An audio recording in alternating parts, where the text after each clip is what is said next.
Thank you to everybody on my Facebook group who participated in my recent survey, whereby I showed you how I condensed my rather large tin of deep light paints that was a little bit cumbersome and quite hard to manage into a more manageable set. I took my time to go through my selection and picked up my favourite colours that look a little bit like this. And I asked my community whether you wanted me to share with you why I've picked what I consider to be my absolute favourite of deep light paints of all time. In this video, I'm going to share with you why I've chosen these colours for my personal set, and I'm going to be swatching one or two of them as we go along the way. So let's get into it. So here we have what I consider to be the perfect set of paints. Now, at first glance, some of these colours do look quite similar. I'm going to explain to you why I've chosen them and swatch out one or two of them so that you can see the glory and beauty of these wonderful handmade paints. For example, you'll notice that Dragonfly and Water Lily do look quite similar. Let me just show you those nice and closely.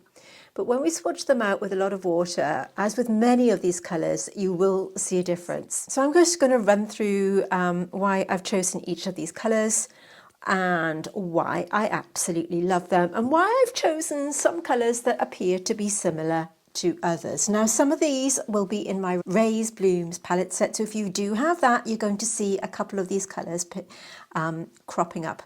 The ones that are in my set are as follows. We have Prickly Pear, Mirabelle, Green Woodpecker, Forest Green, Rosehip, Mayan, Ultramarine Rose and Rosso Magenta. So there we have Ultramarine there, Ultramarine Violet Blue. So if you've got Raised Blooms palette, then you've already got those colours in there, okay? Mashas Green is a really bright, vibrant, lemony yellow green, okay? You've got undertones of yellow in there and a lot of green. So the more water that you add to this colour, the more yellow or lemon tone that you're going to get, all right? The other two colours that you see here, which are Cowslips and Mirabelle, these are what I consider to be a really good transparent lemon and a vibrant yellow. So I'm not going to be swatching out these. I'm only going to show you the colours that are really unique and unusual. I'm going to start off with a colour called Acorn Rust. The descriptions I'm going to be giving you in this video, by the way, are just my own descriptions and not from Deep Light's website. They are just my views on what I consider these colours to be like, okay? My own descriptions, if you will. So I've swatched out the colours in the tin and I've put the colours on the top here, just in one swatch. In other words, I haven't gone from dark through to light and done them in their graded form like I would normally do. These are just to tell me which colours are sitting where in this tin, okay? These are the colours that I tend to reach for over and over again for my painting. Acorn Rust is a fairly new colour to their set.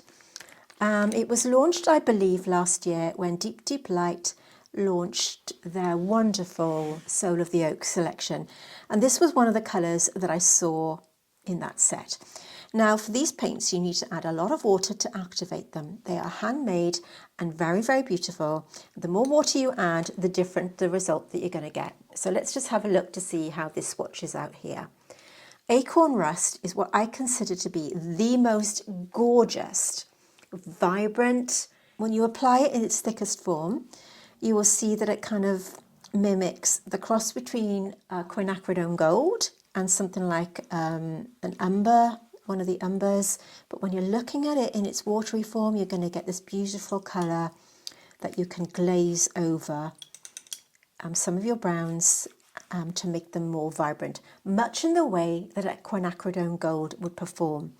The reason I like this is because it's granulated. You can see as it sits into the paper that you've got this gorgeous granulation, okay? Absolutely stunning. The more water I'm adding with my brush here, you can see that I'm getting that softer look. And this is how it's looking as it's drying down. Just look at that colour. We can look at these again once they're completely dry. So this one is Acorn Rust, and I would substitute burnt siennas, that kind of thing. Burnt sienna, raw siennas, any browny tone that I'm looking for. This is what I go to now. This is what I prefer to use. Even something as innocuous as maybe a yellow ochre. This is what I would use instead. You only need a little bit of it and it sits really nicely in the palette there. The brush that I'm using, by the way, in case you're interested, is a number 6 spotter from Rosemary & Co. This is a red dot and it's a synthetic brush.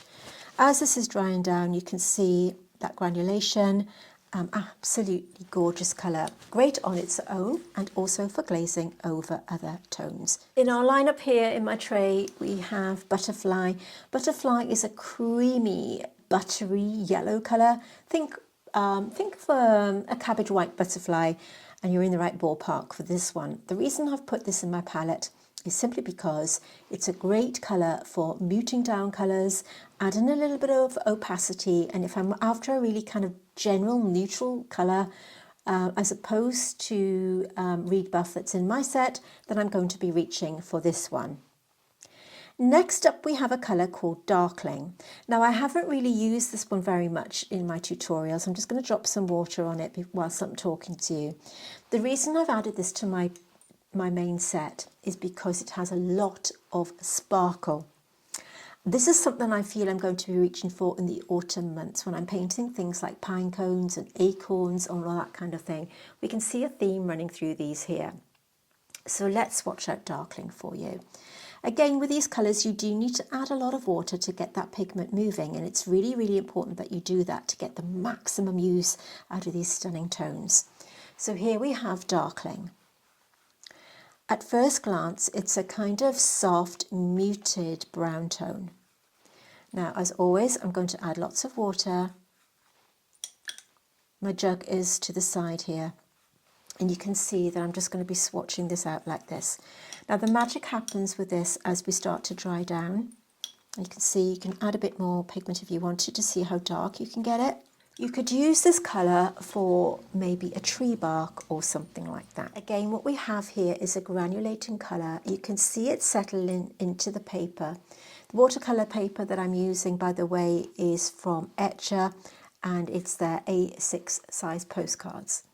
There are grains of sparkle in this that will come through as it dries down. One of the things I really love about this colour is that as it settles into the paper, what you're going to get is this beautiful kind of dual tone that we see. As I'm lifting off the paint, you can see what colour is the colour that's underneath here. And again, we're going to have that sparkly tone that we see. This will be lovely as, like I said, a bark of a tree, for example. And that little bit of sparkle just gives it something special, maybe for your Christmas paintings or all that kind of stuff. But on its own, without that kind of, it's not a heavy glitter. I'm not talking about that kind of thing. It's just got little flecks that are very, very subtle, but just give it something special. We're not talking about the really, really iridescent, shiny, shiny paints that we often see. This is more subtle, but again, a beautiful colour and something that I'm proud to have in my selection. The next colour that I have on there is Bark. I'm not going to swatch this one out because it is essentially my alternative colour to perhaps a sepia tone that I really, really enjoy. Next up is Prickly Pear. Again, I'm not going to swatch this one out because it is one that I've talked about multiple times. Again, it's one of these magical colours that we get that switches up from a browny green tone, and when you lift off you get this underlying pink. A Meadow Green is one that I've added in. Again, we have a dual granulation going on here, a very, very special colour that I would use for my maybe wildflower painting tutorials where I'm getting more into sketching and using this colour. So that's Meadow Green. Now I am going to swatch out the next colour for you because it is something really, really special. Earlier on I mentioned Acorn Rust, which is this colour here. Let me show you it again now that it's drying down. You can see that it kind of separates out into different colours. I'm hoping that the camera can pick it up. The light is very bright here in the studio, but you can see that this has a kind of, let me just zoom in for you. This has a really special kind of dual granulation. Do you see how that kind of shifts in the light? This is from the Soul of the Oak set. So the colour that I'm going to be showing you next is actually called Soul of the Oak. Now this colour is going to really, really surprise you. So Soul of the Oak. I'm not going to be reading any of the notes from Deep Light website, as I said. But when you mix up this colour to start with, it looked like a rather innocuous colour, like a dark green, very similar to the forest green that's to the side here. But what happens with this is really magical when you add it to your watercolour paper. So let's go in. We've got lots of water, and you must add lots of water. Okay, we're going to put it on, and you'll see that it's a really dark green tone. Beautiful in its own right, but when you start to add water and when it dries down, I'm going to show you the two colours side by side in a moment. I'm going to add plenty of water to this one, and you'll see magical things happen. As this dries down, you get hues of pink, you get hues of teal. This is a truly, truly magical colour. I've got a lot of water on there, so let me just wipe some of that off. It has multiple tones within it, and I would use this for a bunch of different paintings. I've used this a lot in my own painting tutorials and in my own work. We'll see as it settles into the paper. Let me get nice and close. This starts to really change colour. As I'm moving my brush across, you'll see that underlying tone. But we have to be patient with this one and let it dry down properly so that it does its magical thing. It's important that you see these colours as they are drying, because when you lift off this tone, you can see the underlying colours that we have. Okay, we're just going to let that settle a moment. You can see that teal colour underneath right here. And as we are drying down on this bit, we get those lovely pinky tones. And also on this bit here, let me just move that away. You can see those magical tones. And you're lifting out this colour, and you're going to get that gorgeous pinky tone underneath. Now again, we're going to have to be a little bit patient with this one and let it dry down, because it doesn't really come into its own until you see those colours poking through. But already you can see how magical that is, and I had to have this in my set. We are going to come back to this one when it's fully dry so that you can see that magic happen. When you buy this colour, you'll see when you apply it that you might think, well, it's just a green colour, it's nothing really special. But the magic happens when you add plenty of water, and it really, really comes into its own. Forest Green is the colour that I've got on the end, and I'm not going to swatch that out because it is essentially a really, really dark green that I really enjoy. Green Woodpecker is on the end here. This is this beautiful, what I would call my alternative to a sap green. But I'm not going to swatch that out because we all know how that kind of colour looks, and we don't want to do that. I'm going to show you the unusual colours. We have River and Juniper next. I'm going to swatch these two together side by side for you.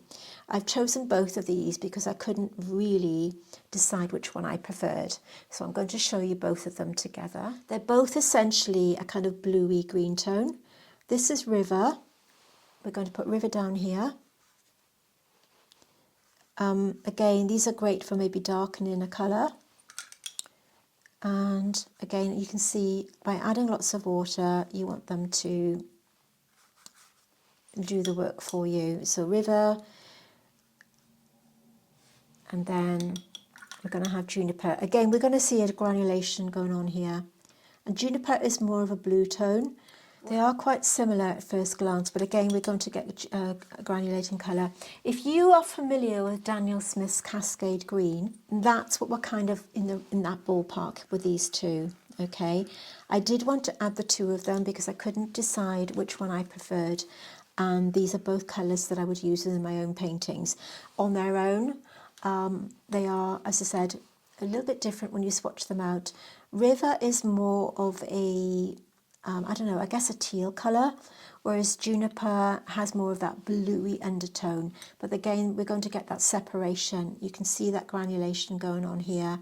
Both beautiful colours in their own right. And when you move the paint on the Juniper, you're going to get that almost yellowy undertone that you get with Daniel Smith's Cascade Green. I don't like comparing brands in that way, but it does remind me a little bit of that colour. So if you are familiar with Cascade Green from Daniel Smith, I think this one is slightly better in my opinion, simply because it's got that more of a staining property, I guess.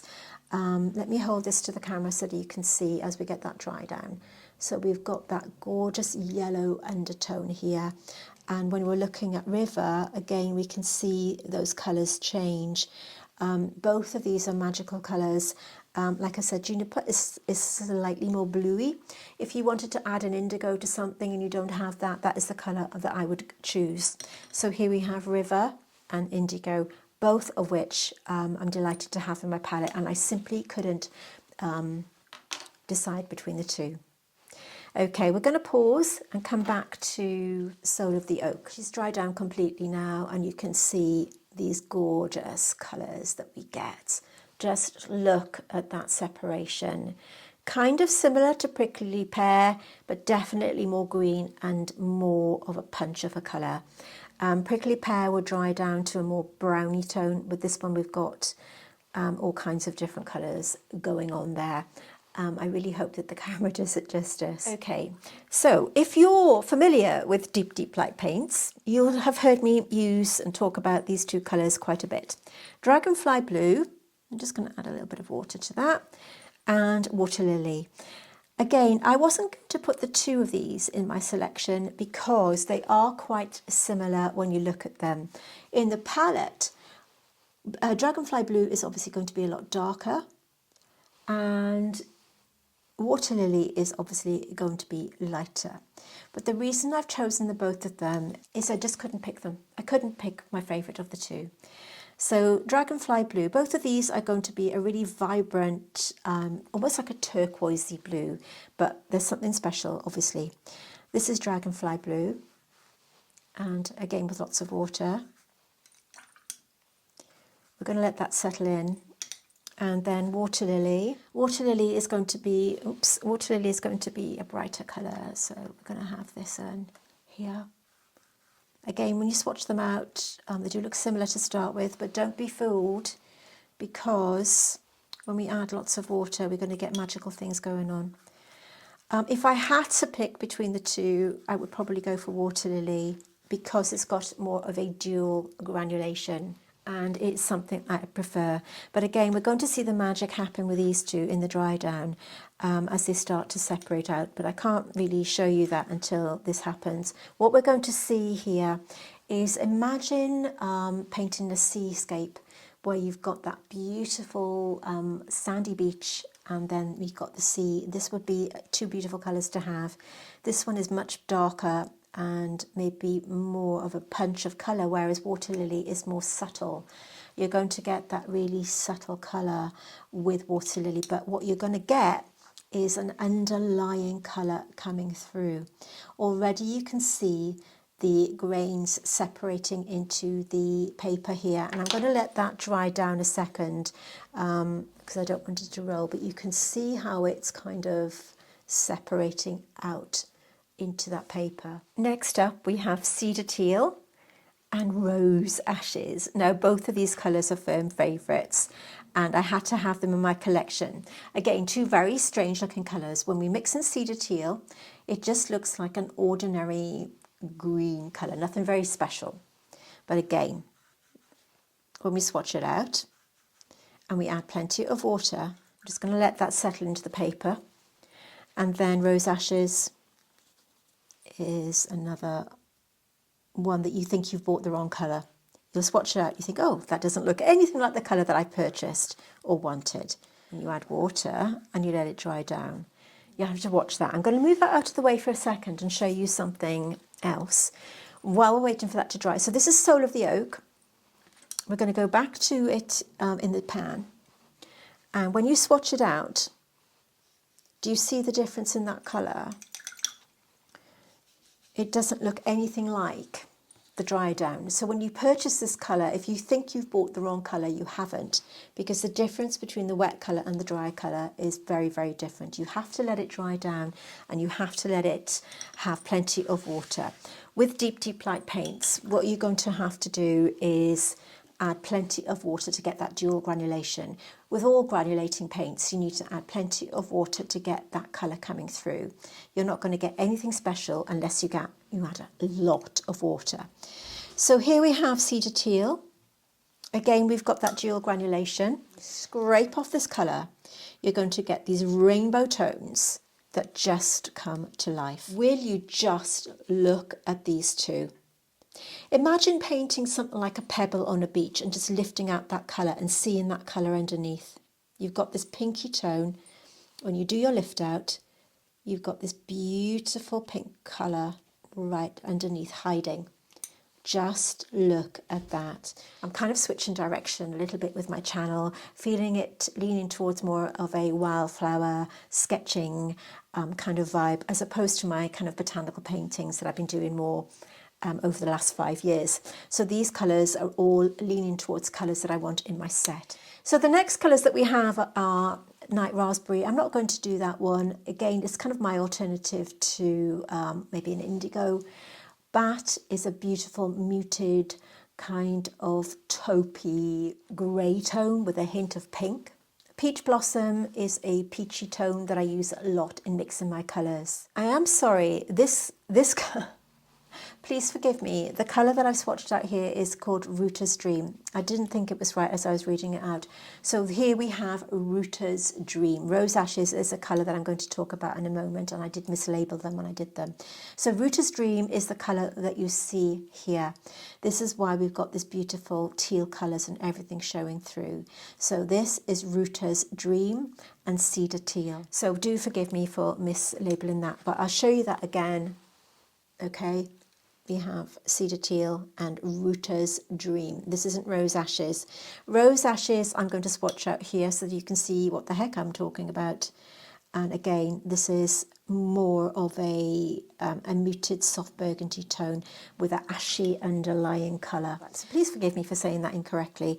So we have Cedar Teal, Ruta's Dream and Rose Ashes. Just like that. All the other colours that you see here, apart from one or two others, I'm not going to swatch out with you because they are pretty much what they are on the tin. So the next row we have Wood Cow Wheat, which is a burgundy colour. We have Wild Berry, which are very similar at first glance, but Wild Berry it has more of a purpley tone. Think something like a magenta colour, permanent magenta, that kind of ballpark. Rose Ashes I've just swatched out for you. Caput Mortem, let me show you this one. Again, this is a multi-dual colour, a multi-granulating colour. Again, at first glance, it looks like a lovely rusty brown, almost like an Indian red, something like that. But again, this will change colour as we dry down. We're going to get these beautiful shades that are rather beautiful. So I'm going to put that to one side. Lavender, I've added this because we have, again, a dual granulation. We've got two purples in here, Lavender and Ultramarine Violet. And the reason I've chosen both of them is because one is a lot brighter, but Lavender is a dual granulation colour which has bits of pink in it. And again, we need to add plenty of water to see that happen, and we're just going to have to let that dry down because we don't see the magic in the granulation until the colours dry. So I'm going to swatch that out, and we're going to come back to that one in a moment. Forgetme Not is another one that I've added because we see this gorgeous pinky tones underneath. So we're just going to grab a huge bunch of this one. It's a really subtle blue tone as well. Sometimes it's very hard to get your blues right. I use this a lot to mix with purples if I'm trying to get this kind of softer tone, to tamper it down a little bit. But this again is a dual granulation colour that has flecks of pink, but we're going to have to come back to that one once it's dry. Okay, so this is Blueberry. We have a bluey kind of think of the bloom on a blueberry, that you see that kind of whitish colour. That's what this reminds me of. I've chosen Starry Night, which is another granulating colour with flecks of gold. The reason I've picked a Starry Night is I'm going to swatch it out for you so that you can see, because you need to see the magic of this one as well. Great if you're looking for a dark colour. Think of scenery, think of moody dark forest scenes in the winter where you're looking for these gorgeous colours. On its own, you could use it as a black alternative. Sometimes, you know, people don't like using black. But again, this is one that is going to show you its magic when it dries down. So we're going to put this one to the side for a second. The other colours that I've chosen here are Bramble, and I do feel I need to swatch that out. But the other colour before that is Primary Blue. This is a beautiful, absolutely stunning blue colour, but Bramble or Bramble Jam is a colour that I do need to show you because it goes on like a kind of jammy, It is a bramble. I would call it like a bramble colour. But again, we've got this dual granulation. It is spectacular. We can already see that happening quite quickly, but I'm going to push that to the side because we've got a couple more to show you. Raven is this colour here. It's kind of like a, gosh, I would call it a sort of sepia, but more of a blacky, browny sepia. I needed it in my collection because I wanted to just add a darker colour that I would use rather than black. That is why I've chosen Raven. And this one is Captain's Grey. You'd have heard me mention this multiple times in my videos because I use Captain's Grey all the time